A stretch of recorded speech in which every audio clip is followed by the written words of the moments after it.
Stressed from the daily grind? Imagine a better way to unwind.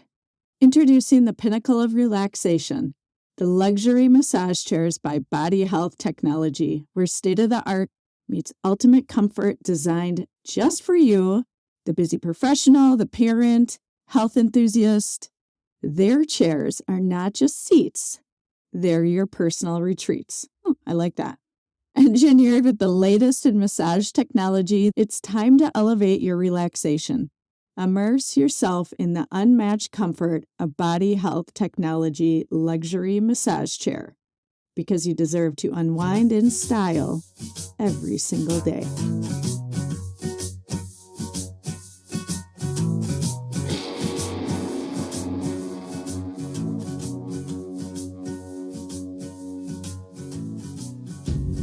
Welcome to the Wisconsin Wellness Podcast. I'm Lori Groh, your host, mental health therapist, and practice owner. Each month, we'll showcase a central theme and provide weekly practical hacks, inspiring interviews, and valuable advice from wellness professionals. Our aim is to help you streamline your wellness and mental health journey. So let's start the show. Welcome to the Wisconsin Wellness Podcast. I'm your host, Lori Groh. Today we're talking to Dr. Aruna. Dr. Aruna is a board-certified adult, geriatric, and holistic psychiatrist. Considered a pioneer in holistic psychiatry, Dr. Aruna helps her patients heal from various mental and physical health conditions by addressing the three root causes: wrong diet, trauma, and toxins.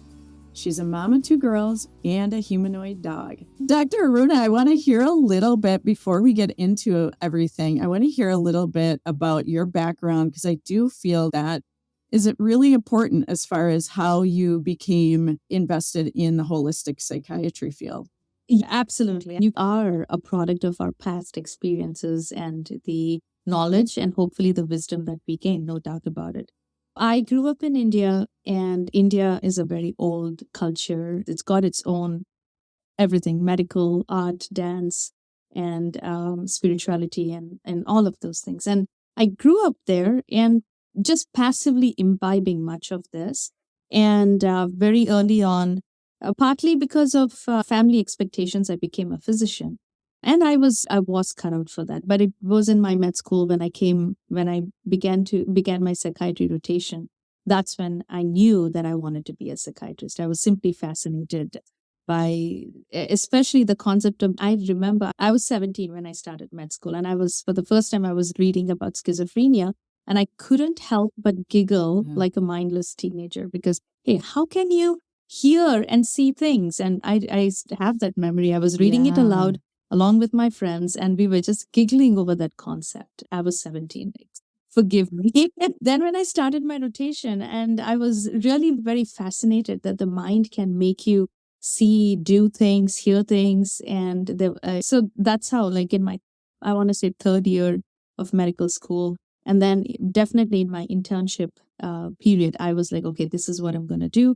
I applied for a premier psychiatry residency program in India. It's in Bangalore, National Institute of Mental Health and Neurosciences, a very tough program to get into. There's an entrance exam and interview, and it's directly run by the state and central government. So the state minister for health and the central minister for health are the direct governing bodies, entities that run this hospital. So it's a government enterprise. For the first time as a young 22, 23-year-old, I was interviewed by this minister of health as to why I wanted to be It was nerve-wracking, but it was a very exciting experience, and it was a very competitive program. That was definitely one of the highlights of my life, to be accepted into this program. I bet. And I studied psychiatry. We had so much more of a holistic approach over there. Number one, I really think of this place as the finishing education that I got, not only in how to become a psychiatrist, but also how to become an ethical physician, and learned so many things from all of my teachers, professors, and everyone over there. I have 3 years of my residency training, tons of fond memories.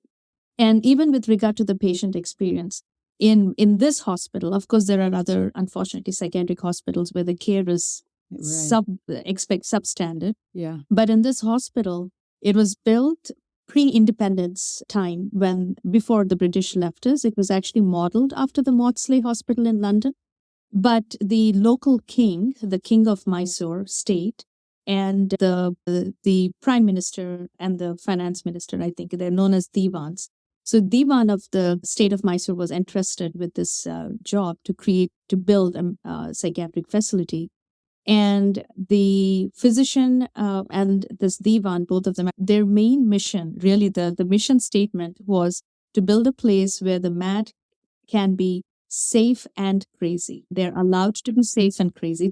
It sounds very, maybe it's not PC to say that, but with that intention, what they did is that they actually built a garden, a beautiful tropical garden in the center of the space. Yeah. And all of the units were built around it. Uh-huh. And we don't lock up people that are mentally ill. Doesn't matter whether you're having schizophrenia, bipolar disorder, psychosis, suicidality, depression. No, we did not.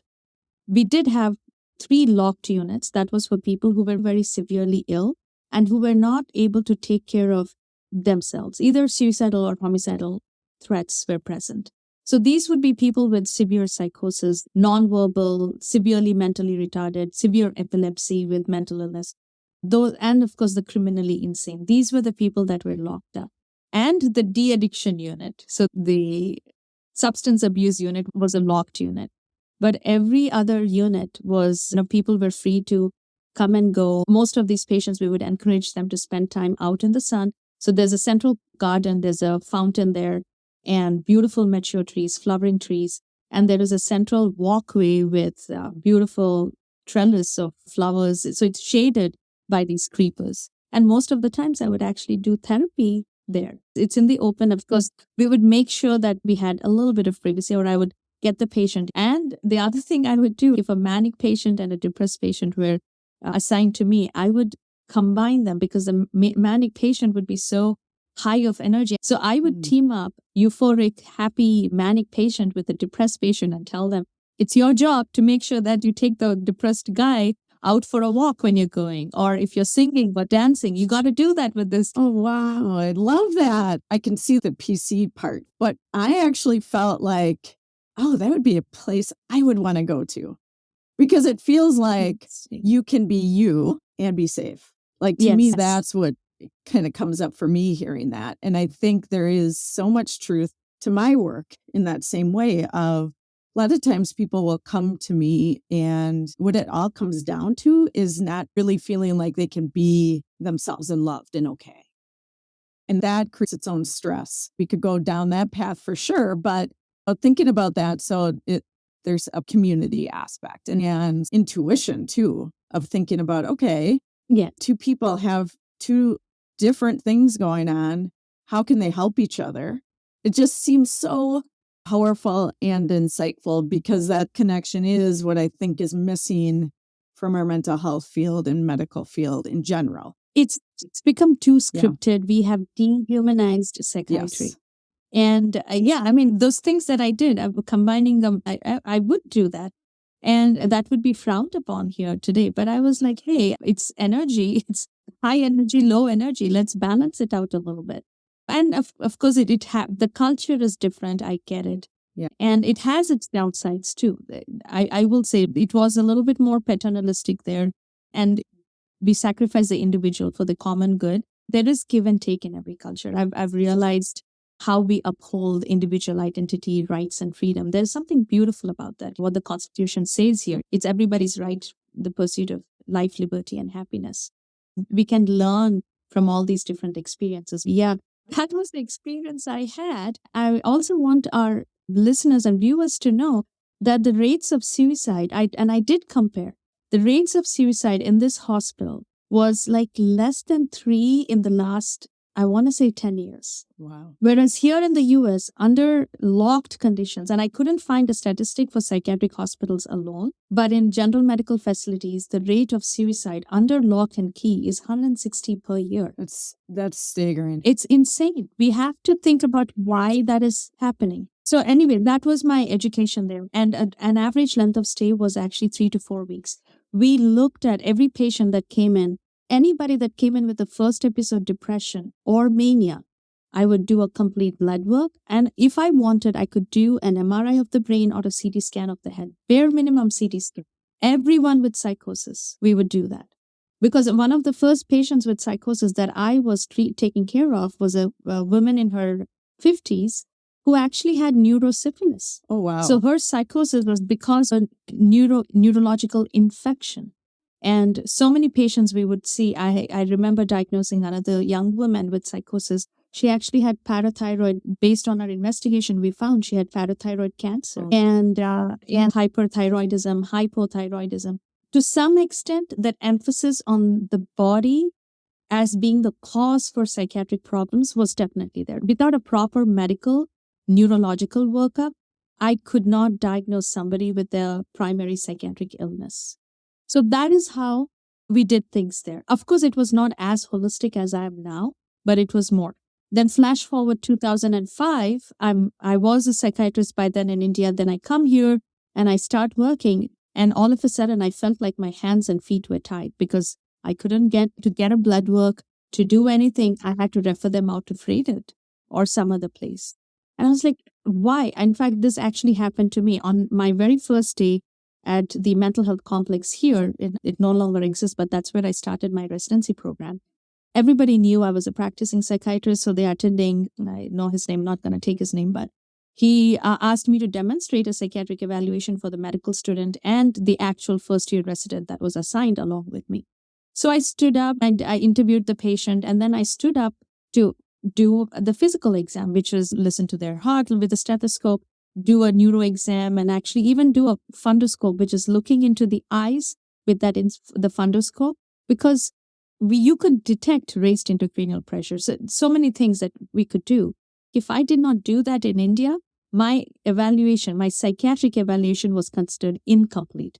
And when I stood up to do that, the attending got angry. He was like, "What are you doing?" I'm like, "Doing the medical exam." And he was like, "No, you don't do that. You can't touch the patient. That's medical legal liability." Wow. And I'm like, "Then who's going to do that?" "Oh, we have an internist who comes to do that." But we are medical doctors. "No, you're not supposed to do that." Wow. That's it. So Wow. I actually had to put away my stethoscope and everything aside. So I always felt a little incomplete that we were doing this. I remember a woman in her 40s with alcohol dependency. She was hospitalized to Rogers where I was working. And she came in with complaint of tingling in her hands and feet. And her primary care had put her on opiates for that because she had pain and numbness and tingling. And I was like, first of all, this is somebody who's already struggling with addiction. Why would you expose her to something else? And then she's somebody with an alcohol addiction. Right. That very classical description of pain, numbness, and tingling is because of vitamin B12 deficiency. So when she came into the hospital, I said, "No, I'm not going to give you opiates, but you're most likely having this." And I said, "Let's try it. Let me give you an injection of B12. And let's see what happens." And the next day, she thought I was a miracle worker. I bet. Pain and numbness and tingling had one injection of B12. I said, "This is what happens. It's not miracle. You're destroying your gut. It's not able to absorb the B12. That's why it's affecting your nerves." Right. Another example with regard to psychosis, there was actually a very famous saint who lived in the 15th century, who was a poet. I think he's timeless because 600 years later, we in the Carnatic South Indian musical tradition, classical music tradition, we sing his songs. We teach our students his songs even to this day. Really? And he's credited with having written 24,000 songs in his lifetime. Wow. And he lived to a ripe old age of 90. And just to compare his genius, and I don't want to put down anybody down, but Elvis in his lifetime, Elvis died young, has written about 60 some songs. So it's, of course, is the name of this saint. He was very prolific, and it was a spiritual path. All of his songs are devoted to the god and goddess that he viewed as divine, and he personified this god. In one song, he connects to the god as a mother would to her baby. In another song, as a lover would to her partner. Yeah. So there's different aspects of this, and there's something that everyone can take from it, and really beautiful songs. But the thing is, He was growing up as a regular teenager. And then he had what I would regard as a psychotic break. There was a movie that was a biopic that was made of him. And I watched this movie, very, very beautiful movie. And when I saw that, I was in my first year of psychiatric residency when this movie was released. I came back very influenced by his life and story. And I was like, oh my God, he had a psychotic break. I wish he had antipsychotics. That would have eased his pain. Right. But immediately I thought, but would he have been such a genius? Because we all know when you start these medications, you actually increase your risk of dementia and you don't get to live life to the fullest. Whereas in Annamaya's case, yes, he goes through that episode, which in that cultural setting was viewed as a spiritual awakening. He was not seen as sick or needed to be fixed or anything like that. In fact, his family made it easy for him to explore that spiritual awakening. And he was actually regarded as a great soul even when he was alive. And of course, the testament to his legacy is that even to this day, we sing his songs, and there's a lot of spiritual comfort that people derive from his songs, even to this day. And when I pushed that, I didn't have time to delve. I was 23, 24, not ready for this. But then a few years later, as I became more holistic, I was like, hey, wait a minute. Why is it that especially manic people with psychosis, they become very spiritual. They talk about hearing God's voice. And then we have stories like St. Francis of Assisi or Joan of Arc. Some people did label these saintly women as psychotic, whereas others could see the divinity and their spiritual awakening in them. So my whole understanding really changed. And do we really need to suppress it? So then it goes back to the mission statement for Nimhans, a place where people can be safe and crazy. Like where it allows for the expression of it in a safe, nurturing environment.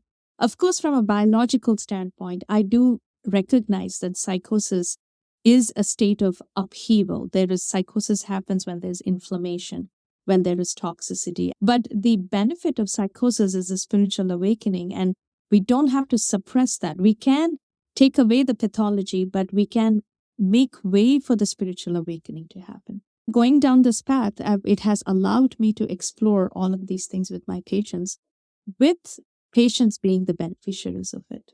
So not being labeled, not being seen as less than, but these experiences as seen as experiences that actually add to the rich tapestry of life. I've had patients with bipolar, with schizophrenia, completely heal and integrate that psychotic episode in a meaningful manner, which allows them to live their life to its fullest extent without needing medications or without being afraid of their own psychosis, of their own experience, actually.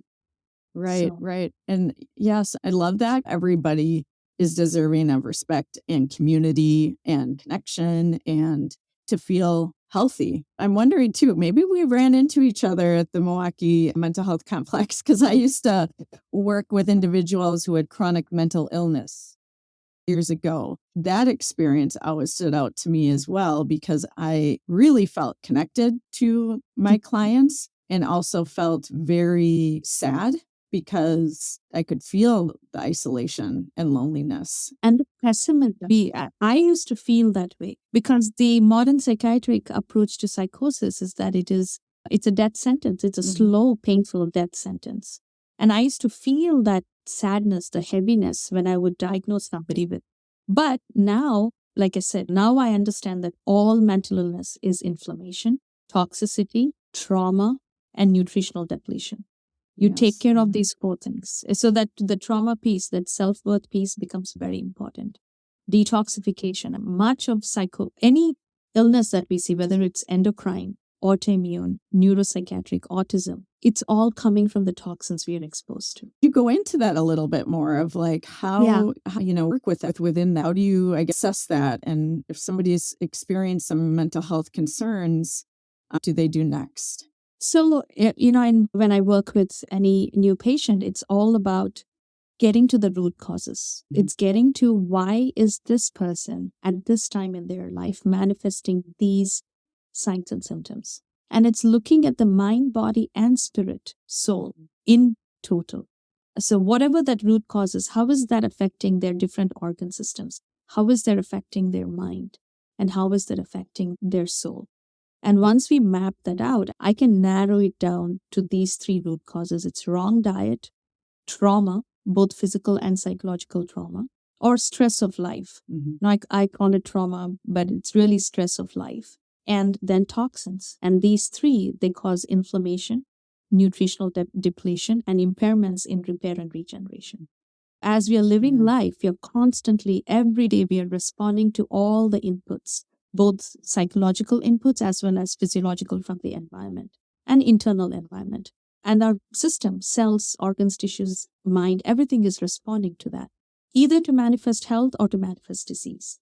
And the kind of inputs we choose, both psychologically, do we complain, wallow in self-pity? Do we choose the negative cycle of thinking, feeling, and emoting?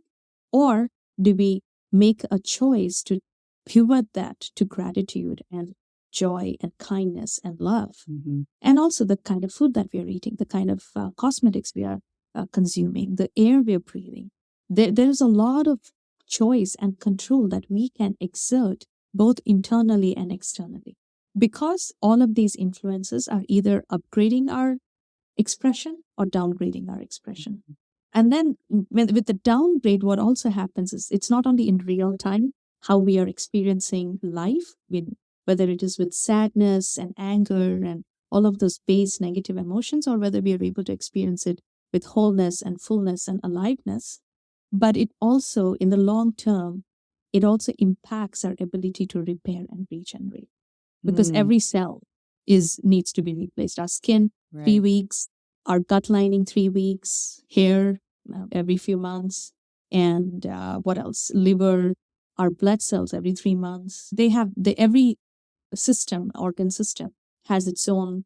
Even our brain cells, we lose brain cells, we lose neuronal connections when you don't use a certain pathway. But when you start to engage that again, then you're making more neuronal connections, more synaptic connections. So there is that constant life and death is happening all the time, that repair and regeneration. And stem cells are being released all the time, every organ. And so giving the right input for that will enhance our experience of life, psychologically and physiologically. So this is all I'm doing. I'm removing the bad at the level of the body, mind, and soul, and providing the good, again, at the level of the body, mind, and soul. So it's very simplistic, and becoming healthy is very easy. Of course, in healing myself, it was all piecemeal, and it took me a few years. So my PCOS is in remission, my Hashimoto's is in remission, my pre-diabetes. I feel healthier today at 48 when I truly wake up with energy and joy I have to cultivate. That's not automatic yet, but it just takes, as soon as I wake up, it just takes a pivoting to, okay, I'm not going to focus on all the to-dos and all the things that can bug me, but I'm going to choose light and love over pain and sadness. Anytime we're thinking about the world around us, that's what's happening. That idea of life and death, there has to be both occurring. One seed can't become a tree unless the other ones around them die. They're both constantly around us. The rebirth. Yes. And so thinking about our brains in that way and our body in that way, I think it can be really helpful to think about it that way, and that it's not, this is what I am going to be for the rest of my life. Yeah. There is no genetic destiny. There is no gene that has been identified for any psychiatric illness. All we are saying is that, you have this blueprint, but it's the environment that actually, how that blueprint, that plan, how it becomes into what kind of a 3D structure, a wholesome 3D structure, or a 3D structure that is filled with holes and gaps, that really depends on the environmental input. And irrespective of where you are, where you started off from, right now, today, you can start to change your destiny. You can create a life of your choosing. One more thing I do want to make it very clear. My job with my patients is to heal their body, but healing the mind, I can show the way. Healing the mind and the soul.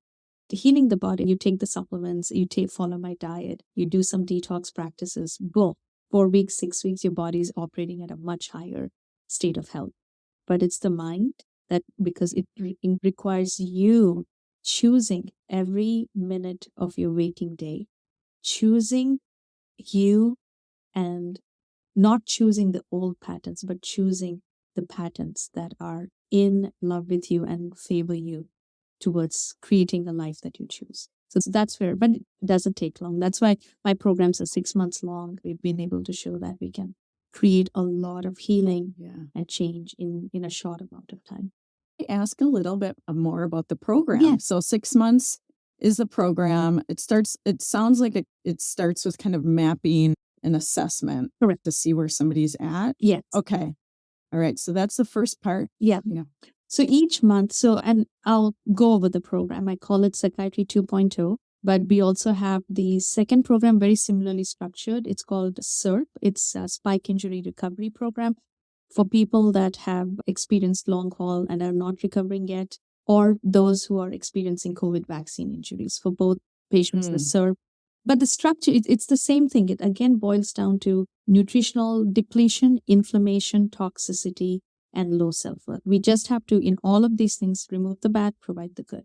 It looks a little bit different in terms of what we are doing, but the philosophy and the approach is primarily the same. And it's in these 6-month programs, there's monthly sessions with me or with the nurse practitioner, depending on which program people choose. There's a monthly 30-minute sessions with the Ayurveda coach, health coach. And there's also, so my sessions are hourly or 50 minutes. Then I also do group sessions every month. And we are also including an hour session with a peer support specialist. This is a patient of ours who's completed the program. She was diagnosed with psychotic bipolar. She's completely healed and she's done it, so she can be there as a support. So we're really giving a lot of hands-on support. And we also include the detox program in month 3 or 4, depending on where patients are. Okay. And finally, we also include $1,500 of supplements in these programs. So we are packing in a lot, and I charge $7,000 for this comprehensive program. If you're working with the nurse practitioner, it's going to be $5,000. So I have trained her, and each month there's a specific goal. So month 1 is to repair the gut lining. We do that with supplements as well as a diet change. So second month is all about the microbiome. And I also start off the psychotherapy. Healing of the mind starts in the second month. Because when a person is inflamed, toxic, and nutritionally depleted, what I've come to see is that they cannot engage in therapy, because therapy really is about overcoming your past behaviors, thoughts, actions, and replacing them with. So it's a learning that needs to happen. And for any learning, again, remember with learning, we are pruning away the old connections and building in new patterns. Neuronally, we have to do that.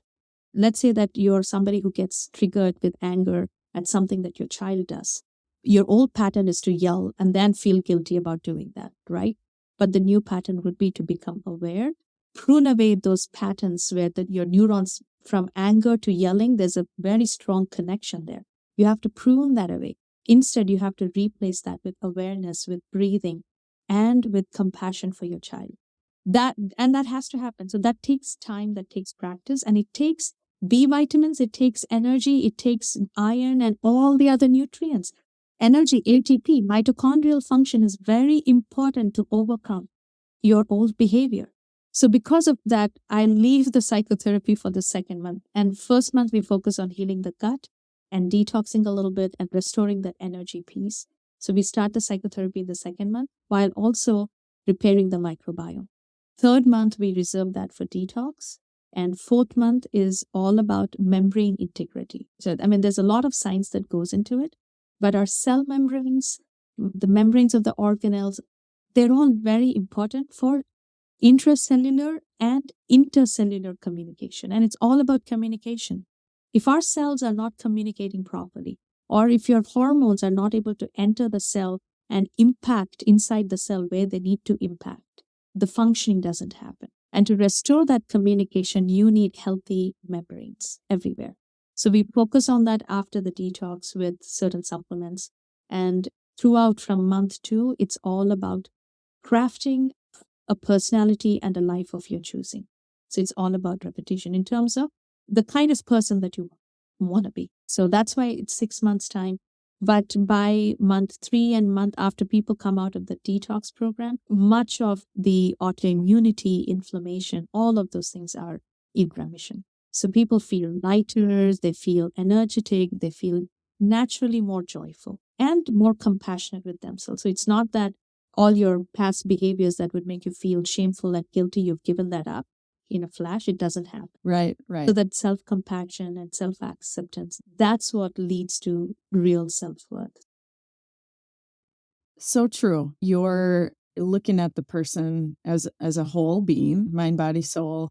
Certain things need to happen in an order. Yes. And even just thinking about how any learning takes place, right? And how our brains definitely need the resources in order to make new connections. Yes.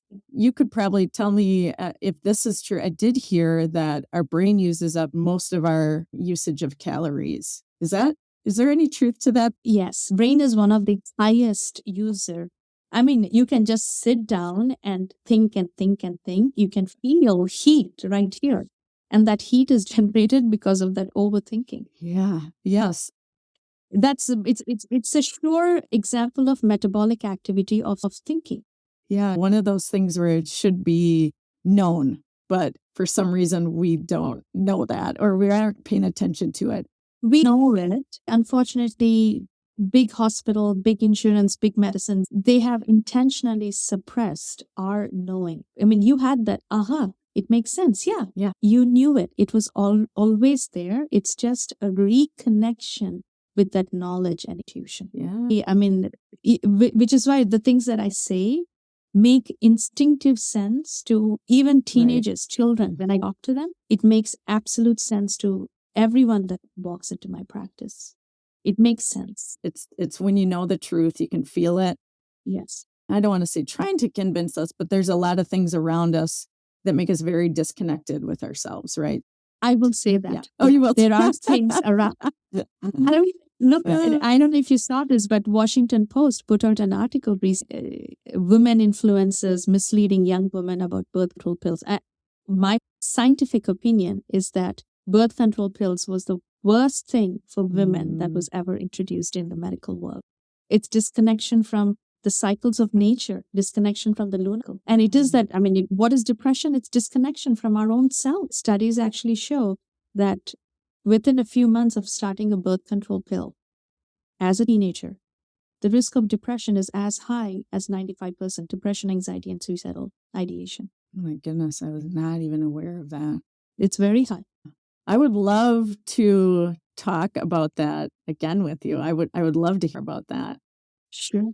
Because it's really fascinating. And the more that I'm learning about women and our cycles and our intuition and what we're not paying attention to, the more I'm realizing, wow, it's going to be a long journey, for myself to feel more and more connected with myself. No. There is no long journey there.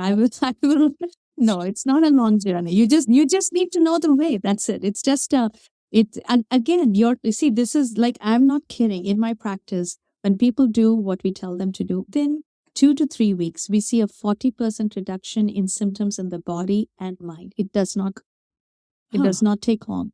And by the time they're between the 4 to 6 week mark, they're having 40 to 50% improvement. Wow. In symptoms. And what could somebody do then at that point, right? A lot more improvement. Lot more. Yeah, a lot more. Yeah. So, definitely at that point, the buy-in, people maybe, I have to give up my bread and my cheese. Temporarily, yes. But when they see this kind of improvement, that's where the buy-in is there. So it doesn't take long. Right. These are all the misinformation that we have been subjected to, that, this disease is chronic, it is incurable. No, actually, lab work, images of labs where we show that, Hashimoto's, you go to an endocrinologist, they'll say, it's for life. We will wait for the thyroid gland to be destroyed, then we'll put you on thyroid supplements, or thyroid medication, I should say, synthetic thyroid supplements. No, in my practice, we reverse that. And it's so easy to do that. I would say the hard part is making a decision about what you want. Choose your heart.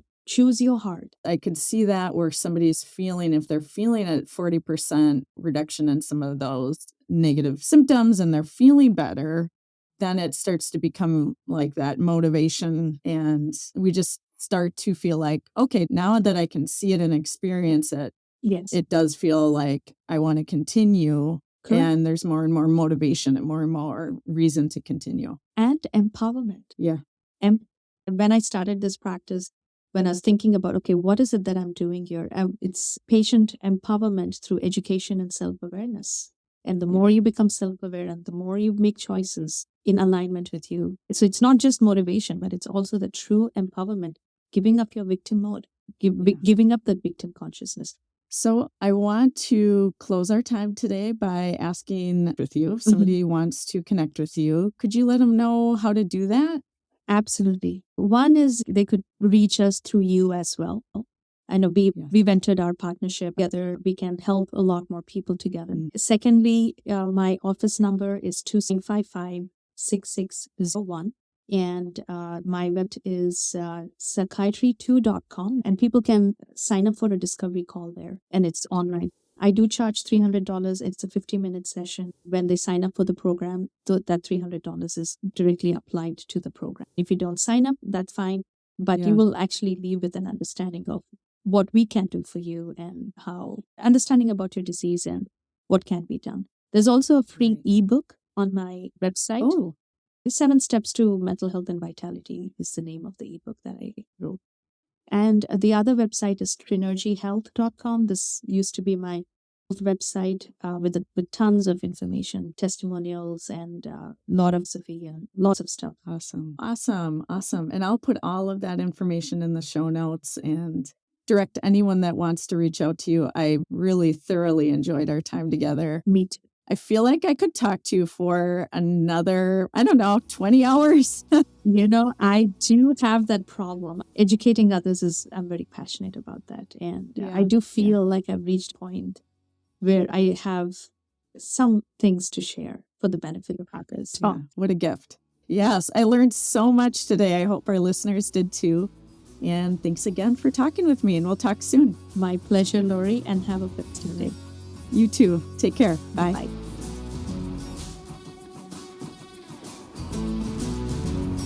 Thank you for joining us today on the Wisconsin Wellness Podcast. Remember, your well-being is a priority, and we're here to help support you every step of the way. If you've enjoyed today's episode, don't forget to rate, review, and subscribe to our podcast for more inspiring content on health and wellness. You can also join our Facebook group to connect with Wisconsin wellness providers by clicking the link in our show notes. Take care of yourself and remember that your well-being is a journey, not a destination. We look forward to you joining us again next time on the Wisconsin Wellness Podcast. Until then, stay well and stay inspired.